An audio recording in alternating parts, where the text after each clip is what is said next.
Everyone, today we'll talk about how to fix or how to solve the problem of memory low on the application of X Twitter. You will go to settings.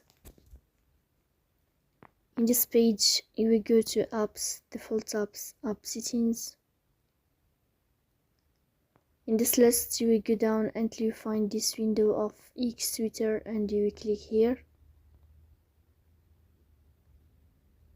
Then in this page of app info, you will click on first stop and you will click OK. Here you will enter to the window of storage. Then we click on clear cache. But pay attention, don't click clear data because that can delete your account.